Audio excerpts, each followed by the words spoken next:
Alright, let's go. So the first scene starts when Rudy tells the guys that his Unc finna come to town. But the thing is, he lied to Unc by telling him he was a successful business owner with hella motion. If Unc finds out Rudy is just a sensei, he's cooked. So the gang help him by impersonating him to be the owner of the mall. Surprisingly, it ends up working. Works so well that Unc invites Rudy to his company Circus Town for some ideas. When my boy Rudy pulls up to the office, Unc really likes his ideas and offers him a job for $200,000 a year. Not gonna lie, screw them kids, I'm taking that job offer. The guys actually tell Rudy to take that job offer, which means Rudy's gonna have to say goodbye to the dojo. What does this mean for the future of the gang? Well, it's time to pack it up. So the next day, even though Rudy's gone, the gang thinks shit's sweet until Bobby Wasabi tells them that he sold the dojo. And even worse, this dude Bobby Wasabi sold it to the ops. I know Ty finna put them through hell, but then Jack starts aura farming the situation by flipping Ty and putting him on the ground. Classic Jack Brewer activities, man. And just what I expected, Ty puts them through hell. One by one, they drop like flies except for Jack.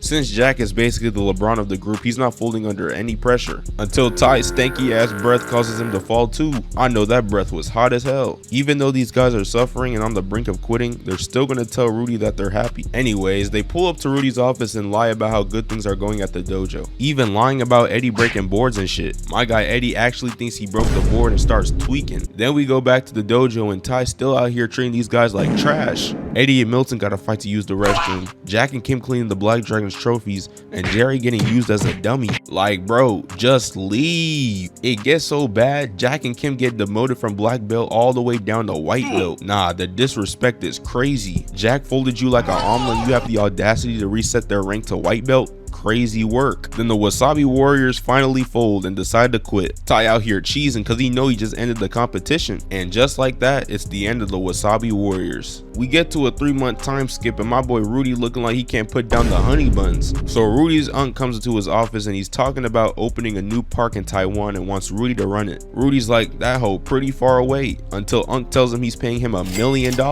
Rudy, if you don't take that deal, man. Then Rudy starts reminiscing about the dojo and calls my boy Jack. They start chopping it up about old times and Rudy wants to bring the gang back together. Jack tells him that he's with them right now, but who are these dudes? That is not gang. Then this coconut head looking bastard straight backboards on Grimm's forehead like he Braun or something. My boy Jack's like, how did I get to this point? I'm hanging out with straight lames. Then some dude asks Jack to stop some bullies after they straight smash his bike, but Jack reminds little bro he's not Captain Save a Dork anymore. You gotta fight your own battles, kid. Then Jack dips to get the gang back together. Then Coconut Head still teases Pops, but Pops straight rocks his shit. I know Gramps was Muhammad Ali's trainer, don't mess with Pops. Then we see Jack reuniting with the gang. Milton attends Swarthmore now and Jack talks about how the group has fallen out. He don't even see Kim anymore, that's tough. Jerry goes to Swarthmore too, but instead of being a student, he out here cleaning toilets and vomit. Hey, he is getting to that paper though, so you can't even hate. Jack wants everybody to come back together for dinner with Rudy, but everybody's busy doing their own stuff right now. Jack finally reunites with my boy Eddie, and it turns out he's a dancer.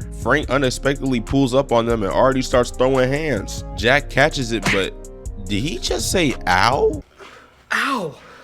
I probably shouldn't have done that. Sad times we live in. My boy Jack is washed. Celtics Shaq, Philly Podcast P, Nets KG, this shit got me tearing up. Then Frank easily puts Jack on the ground and basically tells him he a bitch boy now. This is crazy. Jack finally pulls up on Kim, and instead of her having a big old smile and giving him a hug, she gives the most nonchalant expression when she's talking to him. Jack, how do we tell you, bro? She's going, twin. She don't love you no more. She tells Jack that she can't make it to Rudy's dinner and tells him that everybody fell out with each other, so there's no point. That's just cold. You know what's even colder though? Not only did Jack fall out with his friends, he also got his girl took. Just what I expected. Kim is in fact going. I would immediately pull up to that church and start praying for that guy's downfall on some Eddie Brock timing. Then we see Jack at Falafel Phil all by himself just to see Rudy again. That's crazy. He's really the only one who pulled up to see his homie and sensei Rudy one last time. That's how locked in these two were for real. But by surprise, the gang actually pull up. Turns out the memory started flowing in for them and they realized they need Rudy back in the dojo again. Rudy finally pulls up and bro, Rudy, you gotta lay off the Big Macs, man. Rudy then tells him about his big promotion and how he's moving to Taiwan. Yup, GG's, that's the last job any hope of bringing the OG dojo back. While eating, they start reminiscing about old times. It's getting late and everybody starts to dip, but hey, they got to hit that wasabi one last time. After that, everybody goes their separate ways. Rudy pulls up to the old dojo for the memories, and Rudy starts giving Ty props for treating the old Wasabi Warrior students great. Ty nodded as if he didn't put them through hell. Rudy really thinks they're still at the dojo. I'm crying. Then Ty tells him that those soft-ass kids left months ago. Rudy confused. But come on, you really think the gang would still be at the dojo with Ty? But you gotta remember, back when the gang went to Rudy's office, they lied about Ty being a good sensei. So it low-key do make sense why he giving Ty props. Then Rudy confronts them on lying to him, but hey, they only did it so he wouldn't feel bad about leaving them to get some bread. Rudy then asked them, if I were your sensei again, would y'all come back? And they all say hell yeah. So there's only one thing Rudy must do, press Ty to give him back his dojo. But Ty like, hell nah, no takesies backsies, Judy. That joke starts frying Jerry. He a villain, but he funny as hell though. Rudy offers him double for what he paid for.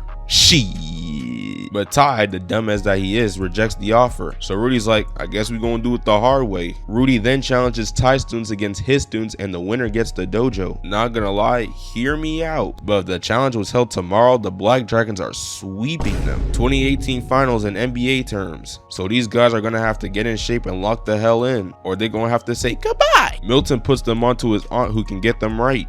But they start cracking jokes about her until they get humbled quick. After a lot of intense workouts for the next few days, the Wasabi Warriors are finally back in their primes. Now it's time to get that dojo back, so it's the moment we've all been waiting for. It's that time. The Wasabi Warriors and the Black Dragons are finally battling it out. First, it's Kim. Kim and her opponent start throwing kicks left and right. Her opponent dodges her next kick by doing this insane flip and gets kicked to the floor anyways. Kim wins and the series is tied 2-2. Then my boy Jack goes up next. This should be an easy 3-2 lead for Wasabi. But not gonna lie, I could tell this fight finna be close. Jack's opponent looks like he wants all the smoke. So things are looking good for Jack. He gets some good hits and folds him like an omelet. Then he peeped the guy that took his bitch. I know his heart dropped instantly. We can all relate to this. Yes, we. After that, Jack loses his focus, causing a tie, which means Rudy has to win. It's all come down to this, sensei against sensei. I have Rudy winning this one, but we have a plot twist. Instead of Rudy fighting Ty, Rudy's gonna have to fight the new sensei Ty hired yesterday, WWE superstar Kofi Kingston.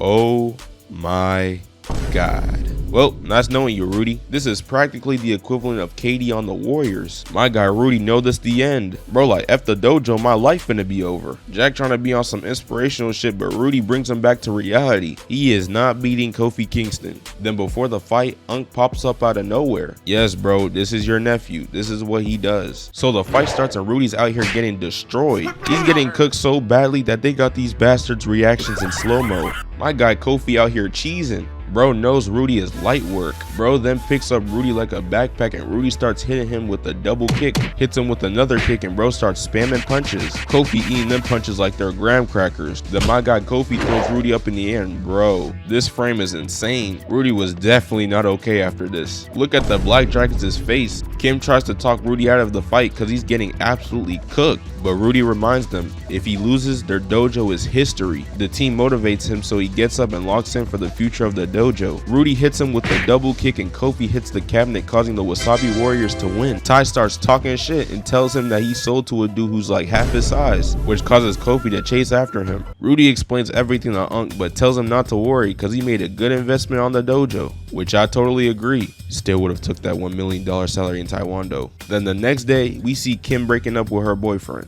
which gives the ultimate opportunity for Jack to slide. This is how y'all be when that one girl moves the boyfriend highlight off of her Instagram. Smiling through it all, can't believe this is my life. Jack sees the whole thing and I know bro was happy as hell. Instead of going to practice, Jack and Kim go on a date, which ends this banger episode. Hope y'all enjoyed this immaculate banger. Go ahead and hit that subscribe button because I'm gonna be more active, so stay tuned. Trying to hit 10K before the end of the year, so subscribe. Follow me on my IG and I'll see y'all later.